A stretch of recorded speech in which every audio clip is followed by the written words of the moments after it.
Locked On Texans, your daily Houston Texans podcast. Part of the Locked On Podcast Network, your team every day.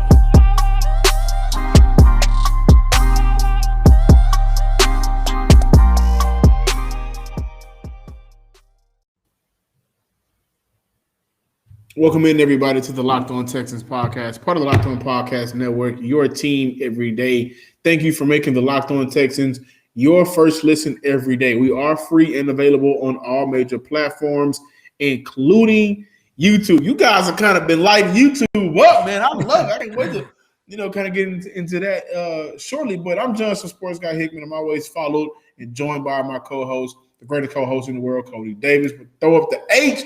Y'all see that Texan sign back there. That's what we're here for, to talk Texas. Cody, what we got on today's rundown for the show? Yes, sir. Today is Thursday, which means it is crossover Thursday here on Locked On Texans, and we will be joined by our brother, Mr. Mike Debate, over at Locked On Patriots as we preview Sunday's matchup against the Houston Texans and the New England Patriots, which is set to take place on Sunday inside NRG Stadium. But, John, before we jump into this crossover installment of Locked On Texans, what is going on with the Houston Texans right now? Well, Cody, a bunch of things is going on, and I want to encourage you guys to make sure that you check out our quick hit for today as we discuss furthermore about the Anthony Miller trade, our dislikes, and I'm gonna be honest, there aren't many likes, but we do know that the Texans went ahead and released Anthony Miller, former second-round pick from the Chicago Bears, after they traded a fifth-rounder for him early in the offseason. Only played in 2 games for, I think, a total of 4 catches for 23 yards and 1 touchdown. On top of that, I do want to mention that as of right now, Josina Anderson tweeted yesterday, so this is per Josina Anderson. This is just some news before we get into the Locked On crossover, that they scheduled disposition in Deshaun Watson's civil cases have been delayed by a week or 2 while Watson's attorney is now involved in another trial, and that there are no new developments in a potential settlement talk as of right now. The NFL trade line is November 2nd, which leads us to Cal McNair being asked on yesterday about any chances whether or not trading Deshaun Watson by the November 2nd NFL trade deadline will happen. He said, we'll just wait and see. It's a day-to-day thing. Nick is in charge of that. We'll see how that works out. And, of course, the reason why we had an opportunity, which is kind of funny, we just talked about how we haven't heard from Cal. They were in the midst of doing charity work, which is something that the Houston Texans, no matter what happens on the field or with their star players off the field as an organization, Houston has always been about the neighborhood and community. So, regardless of how we feel about football aspects, I commend them on continuing that legacy that was left behind by Bob McNair, that was started with him and Janice McNair. I also want to get into the injury report. As of yesterday, Danny Amendola came back to practice, but he was limited. Justin Britt, Rex Burkhead, Marcus Cannon, Chris Conley, Brandon Cooks were all do not practice. They did not practice yesterday. A couple of players due to illnesses, hip, back, or non-injury related. But we did get a full practice out of Jimmy Moreland, the DB, and running back Scotty Phillips. And as you guys know, we just mentioned Deshaun Watson. Deshaun Watson did not practice, but has been the same story. Not injury related. So we didn't want to keep you guys too long. We got a fun crossover show. But Cody, for you, I want to ask you, before we do our quick hit for today's show, just a quick emotion behind hearing Anthony Miller will be gone. I mean, it was shocking, especially considering how excited everyone, including myself, and I think I might have been one of, if not the most excited, especially in the media, when you heard, what was that, the day before training camp started, that Anthony Miller has been traded to the Houston Texans. But once again, it's just one of those questionable moves. But if you want to hear more about the Anthony Miller trade, the Anthony Miller release, please be sure to go check out our Locked On Texans quick hit. John, really quick before moving on to you, I do want to revisit the injury report and say that as of right now, Chris Conley and Brandon Cooks, those guys, I think there was reported as a non-injury related. The reason why they did not participate on yesterday is because both of those guys had a veteran day off. Yeah, so they're fine. They're fine. Yeah, they're all right. But, for Brandon Cooks, his injury may be his back from carrying all these damn targets because he's the only one that's able to create separation. And he ain't got to worry about that no more because the person that's throwing him the ball can't get him the ball. So why go out there and create separation?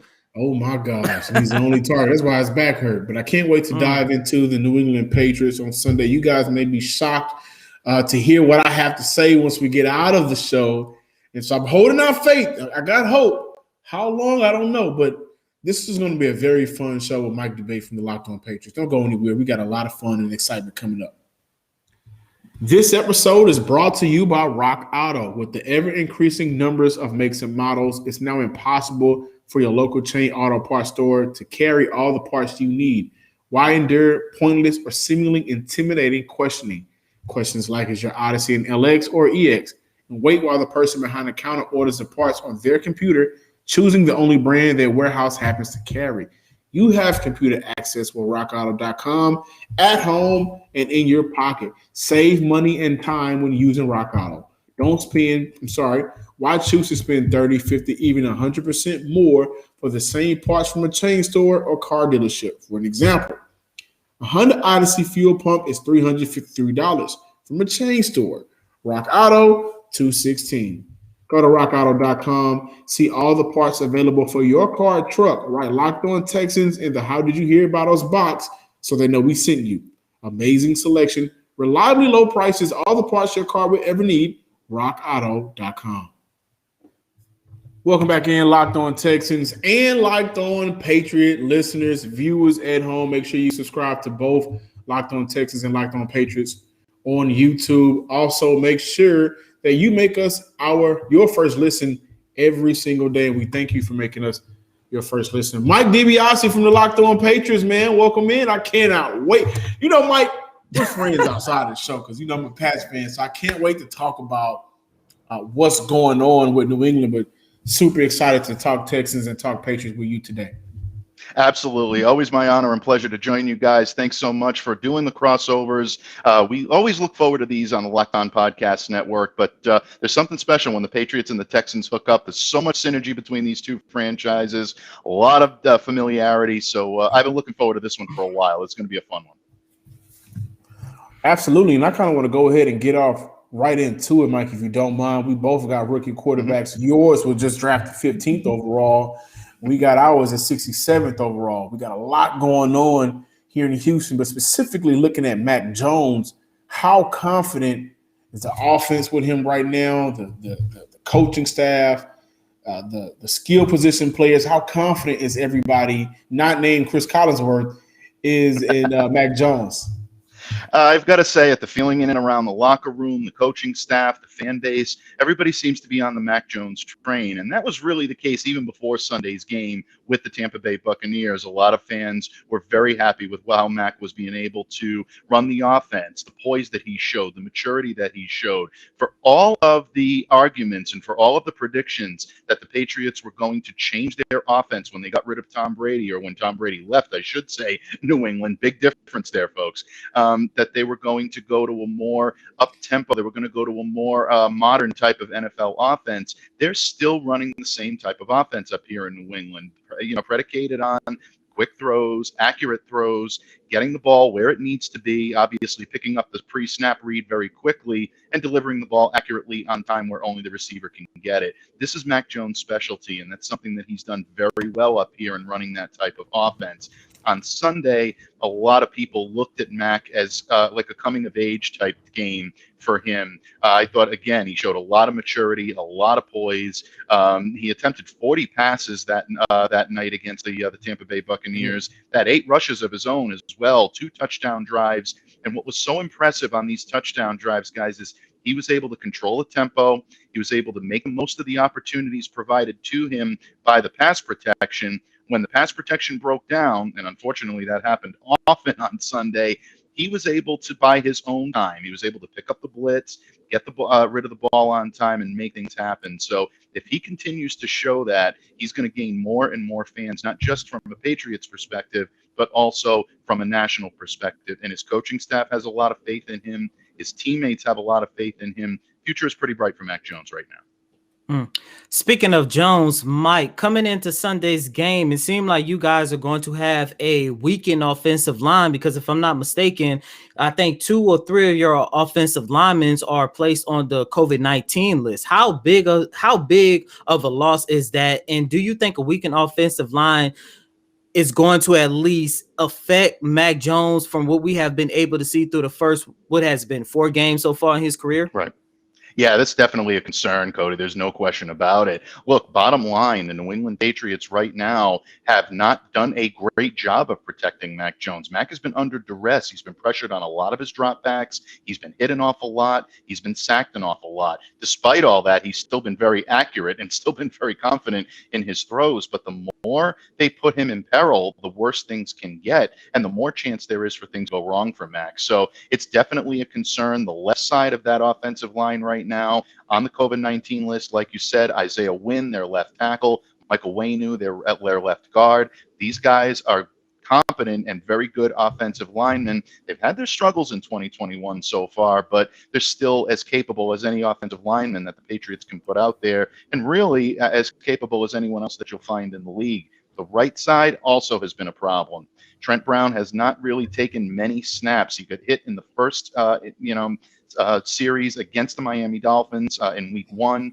Been out with a calf injury. He did not participate in practice on Wednesday, so that's a concern. Shaq Mason showed up on the injury list on Wednesday, so you're talking right now only center David Andrews is their fully healthy offensive line, regardless of what the Patriots try to do offensively against the Texans. They're going to have a difficult time either running or passing if they don't have a competent offensive line to do the blocking. I'm glad you mentioned running. We're going to talk about the Gilmore trade, trust. But I look at this team and I look at it in the 20-year span of Bill Belichick. They have, for the most part, been able to be at least decent on the ground. Right now, the Texans are not a good running team, but the Patriots are second to last with only a little bit under 69 rushing yards per game. How for this team and for the rookie quarterback, we just saw Coach Staley talk about how important it is to have a good run game earlier today. How misfortunate has that been so far through 4 games? Yeah, it's been a rough go for the runners in New England right now. And look, this was a unit that was really supposed to be, John, one of their strongest units on the offense. People came into the season looking at Damian Harris as the feature back, potentially Sony Michel as a number 2, Ramondre Stevenson, the rookie, maybe getting the luxury of being redshirted. There was also J.J. Taylor in the mix. Brandon Bolden was in the mix as well. James White being able to catch the ball out of the backfield. So many versatile runners for this New England Patriots team. And everybody thought this was going to take the pressure off of whoever the quarterback would have been, whether it be Cam Newton or even Mac Jones. It hasn't worked out that way. Damian Harris has really, I think, done the best he can. But again, the blocking on the offensive line has been abysmal. Every single time Damian touched the ball on Sunday against the Tampa Bay Buccaneers, he was hammered at the line very quickly. Couldn't get any traction, couldn't get anything going. Now you look at the fact that Sony Michel has been traded to the Los Angeles Rams. James White done for the year with a hip subluxation, which, unfortunately is a very, very difficult blow to this team because James is not only a very effective runner, but he's also one of the best catchers of the ball out of the backfield in the NFL. So that changes the complexity. Now behind Damian, you're looking at guys like Brandon Bolden, Ramondre Stevenson, and J.J. Taylor. Good players. Brandon has done a pretty good job. Ramondre and JJ are still very green. They're having difficulty holding on to the football. And John, you know this as well as anybody. If you can't protect the football in a Bill Belichick-led team, you can find yourself in what I'm calling double secret probation very, very soon. I will say this. Looking at the Texans and looking at the Patriots, there's always the Patriots of the South, the connection with Nick Caserio. There's always these different storylines. But right now, going into Sunday's matchup, 2 rookie quarterbacks. Both teams are unable to run the ball. Both teams are sitting there 1-3. Both teams have, I think, lackluster a wide receiver core. there's so much familiarity and kind of a mirror there where a lot of folks may look at the Patriots and say, well, they may have their way with this Texan team. And, there's actually, I think, a chance for Houston to maybe pull it out depending on how everything goes offensively, Mike. Yeah, I mean, there's definitely, pros and cons to both sides right now. And look, Houston, I know, has had their issues as well, coming off of a difficult game on Sunday against the Buffalo Bills. But they're hitting this Patriots team at a time right now where there is some vulnerability on both sides of the ball, not just on the offensive line, which we obviously discussed in depth and will continue to be an issue for them. But outside corner, outside J.C. Jackson still continues to be a question mark for this team. Jalen Mills has played pretty well, but are they going to be able to withhold that for a number of games moving forward? There are methods and there are ways to get to this team. So Houston's got as good a shot as anybody on Sunday, especially being at home. The Patriots have to come in ready for this game from a Pats perspective if they want to be able to try to walk away with a win, because Houston's going to be ready for them. Mike, really quick before flipping things over and talking about the Houston Texans, although even though if he was still on the team, he wasn't going to be part of the game on Sunday. Can you just share your thoughts about the Stephon Gilmore trade that took place on yesterday? Yeah, it was surprising, without any question. I mean, there were starting to be rumblings throughout Patriots Nation that Stephon was likely probably entering his final season in New England. It didn't look like there was going to be a contract extension that could be reached. There was reports that the Patriots were shopping him as late as this past Monday, this coming week was going to be an interesting week. But I don't think anybody saw the news about either the release or the imminent trade coming as quickly as it did on Wednesday. Bottom line, from a logistical perspective, Patriots took a look at this. They figured, well, okay, we're going to be able to at least get some sort of asset back for him, and they were able to trade him to the Carolina Panthers, which really is a great fit for Stephon. He's going into very talented secondary, a good defense, a team that's on the rise, so he'll be able to contribute to them right away once he comes up and is healthy. But for the Patriots' perspective, fans up here are upset. How could you just get a sixth-round pick for Stephon Gilmore? How could you let this go on and on and on? What's going on in New England right now? And I think a lot of people are upset about it. So bottom line, from a personal perspective, I'm going to miss Stephon. He was really one of the best guys up here to be able to cover. He was always forthcoming, always easygoing with the media, and very honest and very upfront, and very approachable. And that is going to be missed. He was a pillar of the community in terms of what he did for charities up here in New England. Just one of the all-around good guys. And Carolina really got a good one. But they're going to miss his presence on the field. That really is where this hurts the Patriots most. Having someone like a Stephon Gilmore to really anchor that cornerback depth chart and be able to be the solid number one to J.C. Jackson being the 1A would have really made this secondary very formidable. Without him in the lineup now, Patriots have some catching up to do, and we'll see what happens eventually. But it's still a little bit of a head scratcher. But I think the Patriots made the move that they thought they needed to make, and obviously, if it wasn't going to work out, why prolong the inevitable? But why get a sixth-round? I'm sorry. This is the Locked On Patriots. I'm sorry, guys. I just six-rounder back. That's it for the 2019 Defensive Player of the Year. Yeah. Okay. All right. Yeah. It's your sentiment, John, believe me, is echoed a lot up here. I happen to agree with it. You look at the return that they're getting on that. At the time that they were able to get it, once news was out there that he was going to be released, you knew the return was not going to be that great. So is this the best that the Patriots could do under those circumstances? Probably. But the problem is it never should have gotten to this point, and that's what a lot of Patriots fans are upset about. Absolutely. We're back and better than ever. All eyes are on the gridiron as teams are back on the football field for another season. As always, BetOnline is your number one spot for all of pro and college football action this season. And I got to tell you, with a new updated site and interface, even more odds, props, and contests, BetOnline simply continues to be the number one source for everything football. I love using that app. Head to the website or use your mobile device to sign up today to receive your 50% welcome bonus on your first deposit. Don't forget to use promo code LOCKEDON to receive your bonus from football, basketball, boxing, right to your favorite Vegas casino games. Don't wait to take advantage of all of the amazing offers available for the 2021 season. BetOnline is the fastest and easiest way to bet on all of your favorite sports. BetOnline, where the game starts. Super exciting Locked On Texans and Patriot crossover. And thank you guys for making Locked On Texans and Patriots your first listen every day. Now make your second listen Peacock and Williamson NFL show.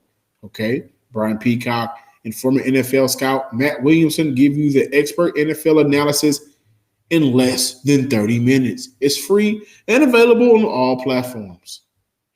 Patriots fans and Texans fans, welcome back, and thank you for joining us here on this Locked On crossover episode. Thank you very much, both Locked On Texans fans and Locked On Patriots fans, for making the Locked On Podcast Network your first listen each and every day. Remember, Locked On Podcast Network, all of our shows free and available on all platforms.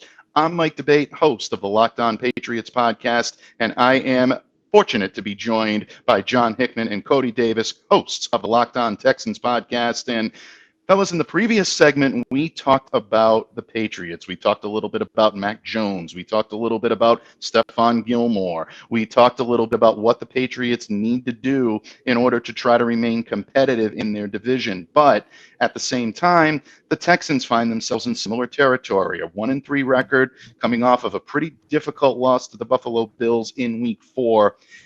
Gentlemen, I'll put the question to you, and I'll leave it to you guys which one wants to answer it. When you look at the Texans right now, and you look at their progression under a rookie quarterback like Davis Mills, what do you expect from the Texans in this game coming up on Sunday against the New England Patriots, knowing that that secondary might be a little bit challenged, knowing now that Stephon Gilmore is not walking back through that door anytime soon? Cody, if you don't mind, I'll take it. Right now, I'm looking for the Texans to take advantage of opportunities that's given to them. A weakened offensive line for the New England Patriots. They haven't been able to run the ball. So immediately, don't be the team that allows them to rush for over 100 yards. Don't be that team that allows them to have their offensive linemen, to have a stout game. Don't be that team. Don't allow them to make an example out of you. And secondly, I'm looking at Lovie Smith, and Lovie Smith as a DC for Houston has caused some issues for different style of quarterbacks, whether it be Sam Darnold, the rookie Trevor Lawrence, even Josh Allen had a rough start to the Buffalo Bill game until he was able to wake up and put that 40 piece on our head, right? Mm-hmm. So don't let up on that. Bill Belichick isn't going to let up on your rookie quarterback in Davis Mills, so don't do that. Throw everything that you can at at Mac Jones, who came off of a great game against the Tampa Bay Buccaneers. But let's face it, they had to go sign Richard Sherman because that secondary is weak right now. They've lost so many different players, and they needed an extra body with experience. And I think that's why Mac Jones had his best game so far of his young and I believe a great career. Don't allow that for you guys to be a continuation, okay? Get up in his face, throw different blitz sets at him, make him uncomfortable, move him off his pivot, and create turnovers, which is what we've been doing the entire year so far. Absolutely. I think you make a very, very good point, and I'm glad you made the point about the secondary problems of the Tampa Bay Buccaneers, because that does contribute to a quarterback, even a rookie quarterback, someone with a lot of promise like Mac Jones, being able to look very efficient. If you can take advantage of some of the difficulties that these teams are having, don't forget they lost Carlton Davis in that game as well midway through, so there are secondary issues. That's something that the Texans are going to have to be able to do in order to get after Mac, and the Patriots need to be very cognizant of that. You also mentioned the run game as well. There's no question about it. Texans right now, 28th in the league against the run, allowing 137 yards per game, but this is a team in the New England Patriots that just rushed for -4 yards on Sunday, so it could be the perfect storm for both sides, and we'll see. We'll see everything that happens.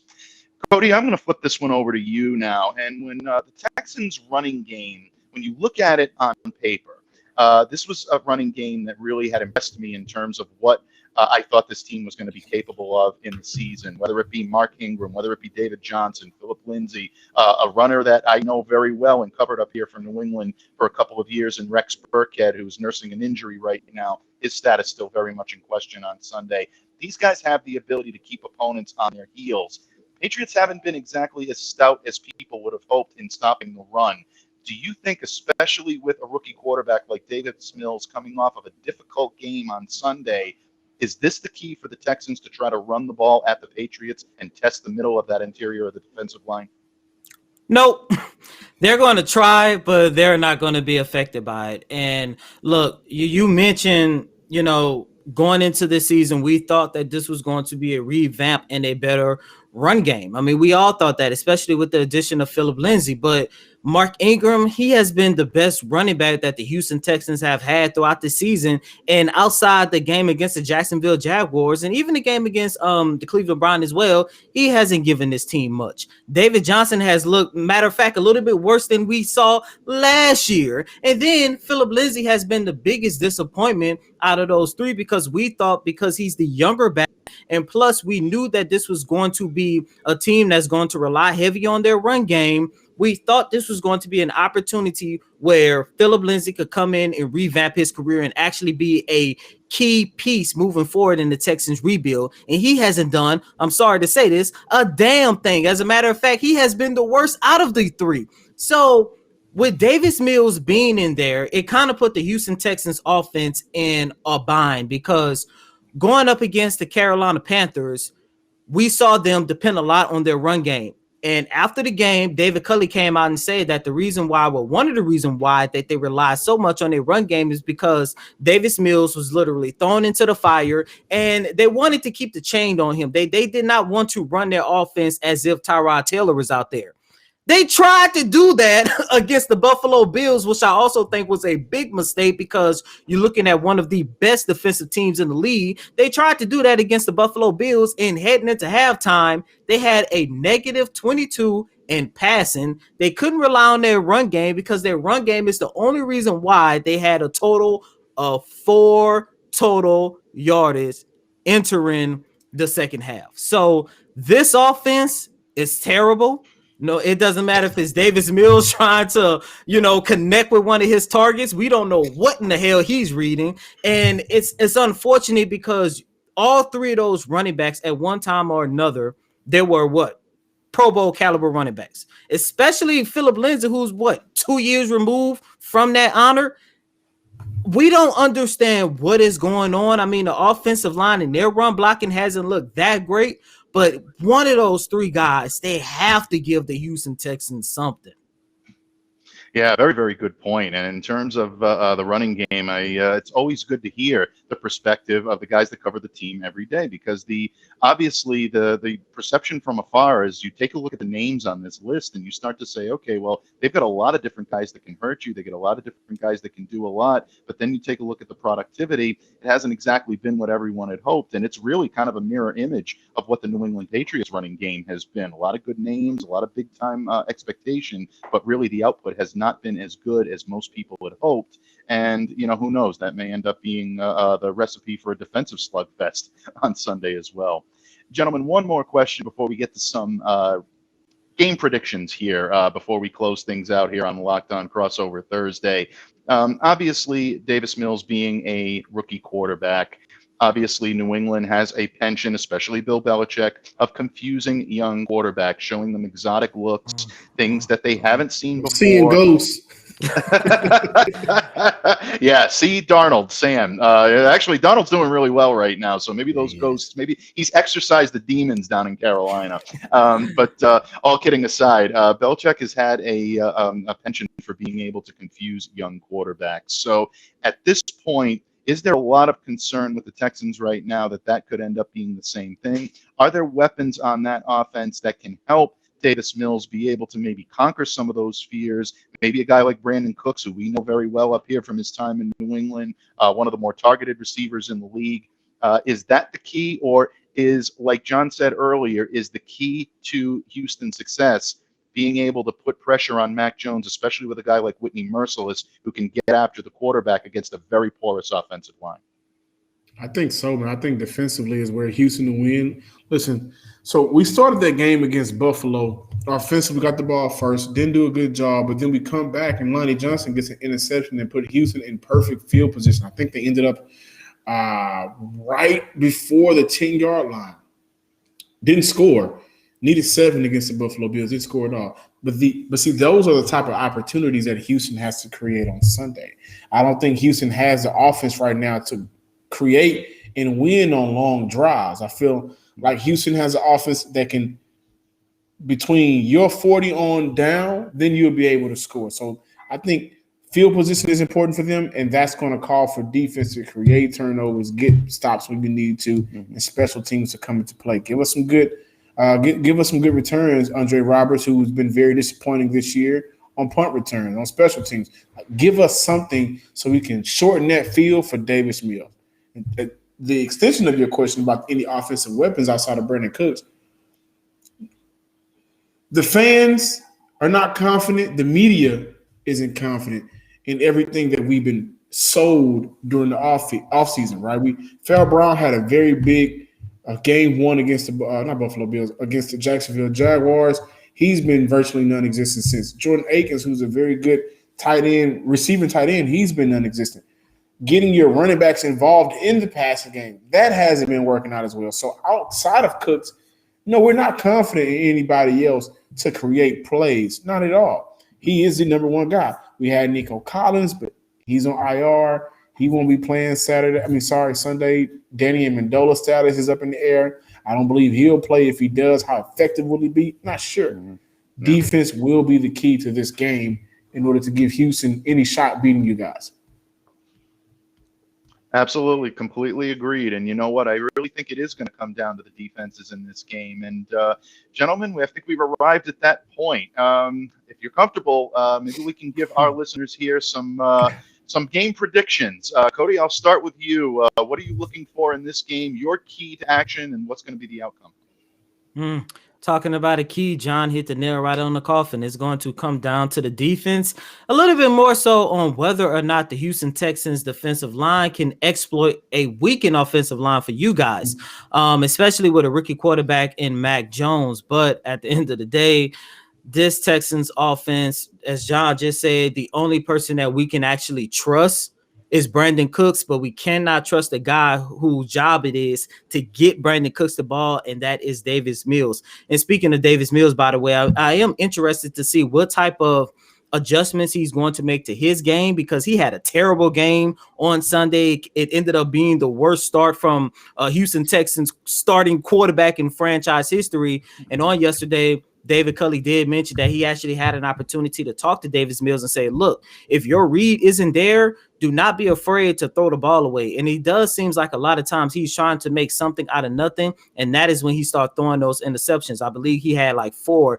against the Buffalo Bills. But at the end of the day, I'm not confident in Davis Mills. You can't rely on the run game. The secondary, it could be good one play, then it could be the worst secondary you see 2 plays later, two series later. So with all that being said, plus I'm starting to believe in Mac Jones. I think I'm going to go Patriots 17, Houston Texans 7. John, what say you? I think for me, the matchup that I'm looking forward to the most, and I think Houston has an opportunity to dominate viewers. Come on, Texas fans, let's give something.